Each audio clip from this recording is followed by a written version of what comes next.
Chapter की शुरुआत वहीं से होती है जहां किम डोक्चा की मां ने जब उसने कहा था अगर ऐसी बात है तो किम डोक्चा और तुम भी एक कैरेक्टर से अलग कुछ नहीं होते। हाँ सुयंग मुस्कुराए और उस शख्स की ओर मुड़ी जो पीछे से आया था। ली सुकिंग ने बोला तुम अच्छी लग रही हो सुयंग। ये थी किम डोक्चा की मां ली सुकिंग जो उनके पीछे खड़ी थी और बात सुन रही थी। हाँ सुयंग ने बोला मुझे अच्छा होना या न होना इससे कोई फर्क नहीं पड़ता क्योंकि मैं यहाँ सिर्फ मदद के लिए आई हूँ। ली सुकिंग ने बोला मेरा डोक्चा अस्वस्थ बच्चों को पसंद करता है और तुम भी उसी कैटेगरी में आती हो। हाँ सुयंग ने बोला मुझे परवाह नहीं कि किम डोक्चा को क्या पसंद है, मैं सिर्फ अपना काम कर रही हूँ। ली सुकिंग ने हाँ सुयंग की तेज प्रतिक्रिया पर हंसी, फिर सुयंग ने बीच में टोक दिया और बोला हाँ सुयंग ने बोला यूज करो गुड बैड लक डिजास्टर और हैप्पीनेस फॉर्चून। यहाँ देखिए ये था ली सुकिंग का स्टिग्मा जो उसे फाउंडर्स मदद से मिला था और यह फ्यूचर की दिशा दिखाने में मदद करता है। ली सुकिंग ने बोला गुड बैड लक डिजास्टर और हैप्पीनेस फॉर्चून तुम हमेशा कॉन्फिडेंट लगती हो, अचानक ऐसी चीज पर निर्भर क्यों हो गई हो। हाँ सुयंग ने बोला काश मैं सब कुछ कॉन्फिडेंस से सुलझा पाती लेकिन अब स्थिति इतनी कॉम्प्लिकेटेड है कि मुझे मदद चाहिए। ली सुकिंग ने बोला तुम्हारी इन्फॉर्मेशन कम हो गई है सही ना। हाँ सुयंग और ली सुकिंग किम डोक्चा से अलग थी क्योंकि हाँ सुयंग ने ओरिजिनल नॉवल का सिर्फ शुरुआती हिस्सा पढ़ा था जबकि ली सुकिंग को सिर्फ किम डोक्चा से सुनी जानकारी थी। यानी दोनों का फ्यूचर इन्फॉर्मेशन अनिश्चित था और वे पूरी तरह भरोसा नहीं कर सकती थी। ली सुकिंग ने हल्के से मुस्कुराते हुए बोला तुम मेरे पास क्यों आए? संगत ओलंपस की पावर से भी कुछ कर सकती है तो फिर मेरे पास क्यों? हाँ सुयंग ने बोला मजाक कर रही हो, भूल गई कि ओलंपस ने किम डोक्चा के साथ क्या किया था? मैं उन पर भरोसा नहीं कर सकती। दोनों बहस करने लगी। यू संगत की आंखें चौड़ी हो गईं। ली सुकिंग ने दोनों को देखकर हंसा और बोला।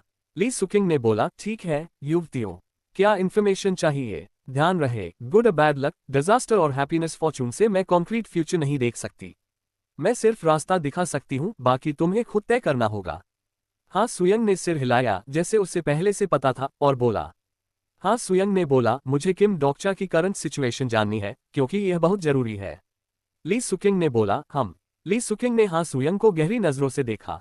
हाँ सुयंग ने जल्दी जोड़ा और बोला क्योंकि कोरियन पेनिनसुला का विनाश इस पर निर्भर करता है। कॉन्स्टलेशंस से अजीब बातें सुन रही हूँ, तुम क्यों हंस रही हो? ली सुकिंग ने बोला तुम बस क्यूट हो जब तुम इतनी सीरियस हो जाती हो। हाँ सुयंग ने बोला जल्दी करो समय कम है। ली सुकिंग ने बोला मैं काफी समय से देख रही हूँ चिंता मत करो। हाँ सुयंग ने बोला हाँ तो क्या है बताओ ना। ली सुकिंग ने मुस्कुराते हुए एक ब्रॉन्ज मिरर निकाला। ये था हेवनली मिरर का फ्रैगमेंट 3 डिवाइन ट्रेजर्स में से एक जो फ्यूचर की झलक दिखाता है। ली सुकिंग ने बोला खुद देख लो मैंने कुछ नहीं छिपाया है। उसकी आवाज में कुछ अजीब था जैसे वह खुद भी परेशान थी। हाँ सुयंग और यू संगत ने सिर एक साथ झुकाए और मिरर की ओर देखा। मिरर पर हल्के अक्षर उभरे ग्रेट मिसफॉर्चून। हाँ सुयंग को लगा कि उसने हंजा गलत पढ़ लिया इसलिए उसने दोबारा ध्यान से देखा। हाँ सुयंग ने बोला ये सच है, ये लिखा हुआ है। ली सुकिंग ने बोला मुझे नहीं पता, अगर जानना है तो होंगिक नेब्यूलर से पूछ लो शायद वे कंफर्म कर सकें। ली सुकिंग खुद भी कंफर्टेबल नहीं लग रही थी, उसका चेहरा थोड़ा चिंतित था। तभी मिरर की सतह हिली और लिखावट बदल गई। यू संगत ने बोला आह हेल्प शब्द आया और हैरानी से बोली। तीनों ने मिरर देखा, हेल्प मतलब साफ था, कोई व्याख्या की जरूरत नहीं थी, ये सीधा संदेश था। हाँ सुयंग और यू संगत ने एक दूसरे की ओर देखा और चुप रह गईं। ली सुकिंग ने हल्की सांस ली और बोला तो कौन जाएगा? कोई तो जाना पड़ेगा। फिर ये से सीन शिफ्ट होता है और किम डोक्चा को देखते हैं। बिह्योंग ने बोला किम डोक्चा तो किम डोक्चा ही है, तुम्हें कैसे पता चला कि मैं यहाँ हूँ? ये था बिह्योंग जो हवा में प्रकट हुआ। उसका फर चमकदार था और अब वह अच्छी क्वालिटी के कपड़े पहने था। पहले वह सिर्फ टाइगर अंडरवेयर पहनता था, वो पुरानी बात हो गई थी, अब वह ज्यादा प्रोफेशनल लगता था। किम डोक्चा ने बोला कोरियन पेनिनसुलर चैनल का क्या हुआ बताओ। बिह्योंग ने बोला मुझे डिमोट कर दिया गया, देख नहीं रहा कि मैं कितना नीचे गिर गया हूँ। किम डोक्चा ने बोला लगता है मेरे बिना तुम्हारी हालत खराब है सही ना? बिह्योंग ने बोला वापस आओ तो पता चलेगा कि मैं कितना मिस कर रहा हूँ। बिह्योंग अब ऑनरिफिक्स नहीं इस्तेमाल कर रहा था, शायद हमारा रिश्ता बदल गया था क्योंकि किम डोक्चा की मौत के साथ उसका कॉन्ट्रैक्ट खत्म हो गया था। बिह्योंग ने किम डोक्चा को घूरा और किम डोक्चा ने भी उसे देखा, दोनों चुप थे। बिह्योंग ने बोला तुम ठीक हो, दिख तो रहे हो। किम डोक्चा ने बोला जैसा दिख रहा है वही हूँ। बिह्योंग ने बोला हाँ तुम्हारी ढेर सारी स्टोरी सुनी है, सब जगह तुम्हारी बात हो रही है। किम डोक्चा ने हल्के से सिर हिलाया, जैसे कह रहा हो कि उसे कोई फर्क नहीं पड़ता। बिह्योंग ने बोला, क्या तुम मेरे चैनल में वापस आना चाहते हो? मैं तुम्हारा अच्छे से ख्याल रखूंगा। सच में? शायद बिह्योंग सच बोल रहा था, लेकिन यही वजह से यह प्रपोजल और खतरनाक था, क्योंकि यह जेन्युइन था।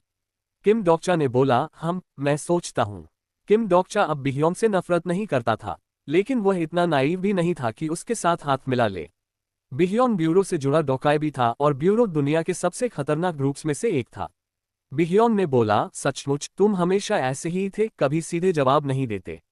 बिह्योंग का चेहरा बदल रहा था, जैसे वह नाराज हो रहा हो। दो दोस्तों, डोकाइबीज उन लोगों से अलूफ रहते हैं जो उनके चैनल छोड़ देते हैं। बिह्योंग का दुश्मन बनना नामुमकिन नहीं था, लेकिन ये समय इतनी जल्दी आ गया, ये हैरानी की बात थी। बिह्योंग ने बोला, तो ये क्या? मेरे साथ जॉइंट चैनल बनाओ। डेमन रेल्म में यह अलाउड है, कोई प्रॉब्लम नहीं होगा। किम डोक्चा को लगा उसने गलत सुना, इसलिए उसने दोबारा पूछा। किम डोक्चा ने बोला, तुम सीरियस हो? सच में? बिह्योंग ने बोला, एक बार सोच लो, ये बुरा नहीं है। दरअसल ये बुरा सजेशन नहीं था। बिह्यू के साथ जॉइंट चैनल बनाने से वह तेजी से सीख और ग्रो कर सकती थी, और यह फायदेमंद हो सकता था। किम डोक्चा ने बोला, समझ गया, लेकिन अभी नहीं, पहले कुछ और करना है। तभी डोकाइबी कम्युनिकेशन से बिह्योंग की आवाज आई। बिह्योंग ने बोला, क्या मैं चैनल बंद कर दूं ताकि कोई डिस्टर्ब न करे? किम डोक्चा ने सिर हिलाया, जैसे कह रहा हो कि हाँ।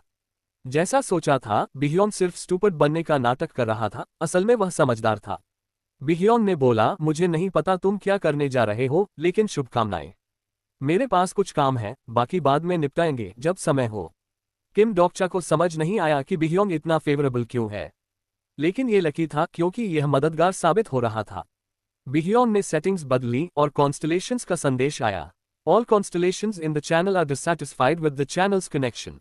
किम डोक्चा ने तुरंत फोर्थ वॉल की ओर देखा, जैसे वह उससे बात कर रहा हो। फोर्थ वॉल कहता है, ज्यादा देर तक मत देखो वरना प्रॉब्लम होगी।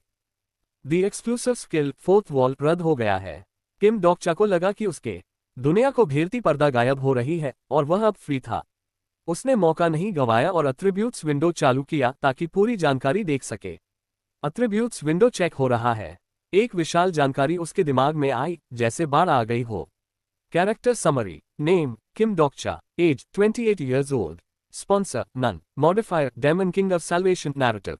Exclusive attributes, Lamax Giraffe Legend, Demon Realm Duke Legend, Scenario Interpreter Apostle. किम डोक्चा अब वे एट्रीब्यूट्स देख पा रहा था जो पहले कंफर्म नहीं कर पाया था। ईमानदारी से कहूं तो हैरानी हुई। उसने सोचा था उसका एट्रीब्यूट रीडा होगा, लेकिन ऐसा नहीं था। सिनेरियो इंटरप्रेटर और अपोसल क्या है? रेटिंग क्यों नहीं दिख रही? ये रहस्य था। You have checked your attributes window for the first time. The effect of the scenario interpreter is activated. Kim Dokja ने जानकारी चेक करना जारी रखा। सबसे ध्यान से एक्सक्लूसिव स्किल्स देखी, क्योंकि यही उसकी ताकत थी। Exclusive skills, omniscient readers, viewpoint love, bookmark love, character list love, fourth wall love, reading comprehension love. एक स्किल जो पहले से छिपी थी अब दिख रही थी, रीडिंग कॉम्प्रहेंशन। पहली नजर में लगता है कि यह पढ़ने और समझने की एबिलिटी है, लेकिन किम डोक्चा को लगता था कि यह इतना सिंपल नहीं है। अब तक की ज्यादातर स्किल्स ऐसी ही थीं, जिनका गहरा मतलब होता था। उसने बिना सोचे एट्रीब्यूट्स विंडो पर हाथ रखा, जैसे वह और जानना चाहता हो। तभी चिंगारियों की आवाज आई और विंडो टूटने लगा। क्या 10 सेकंड हो गए? पहले तो यही लगा, लेकिन प्रॉब्लम इससे बड़ा था, बहुत बड़ा। कानों में हल्की घंटी बजी, सिर में दर्द हुआ। एट्रीब्यूट्स विंडो को छूती उंगली सुन्न हो गई, दुनिया घूमने लगी। उसे उल्टी जैसा लगा, जैसे वह गिरने वाला हो। दीवार के पार से कुछ उसे बुला रहा था, जैसे कोई आवाज आ रही हो। The exclusive skill fourth wall strongly activated हो गया है। फोर्थ वॉल एक्टिवेट होने के बावजूद सिचुएशन सुधरी नहीं, बल्कि और खराब हो गई। आसपास का नजारा आपस में मिलने लगा। ऐसी चीजें जो एक साथ नहीं होनी चाहिए थी, मर्ज हो रही थी। इस भयानक माहौल में उसे अजीब यूनिटी का एहसास हुआ, जैसे वह कुछ ऐसा चाहता था जो उसे काफी समय से चाहिए था और अब वह मिलने वाला था। तभी एक अजीब संदेश आया। Your understanding of the character Kim Dok-cha has increased. यह क्या मतलब था? उसके कॉन्शियसनेस के फ्लिकर होने पर किसी ने कहा, तो तुम्हें कहा गया था कि ज्यादा देर तक मत देखो, लेकिन तुमने नहीं माना। चैप्टर खत्म। तो मिलते हैं अगली वीडियो में।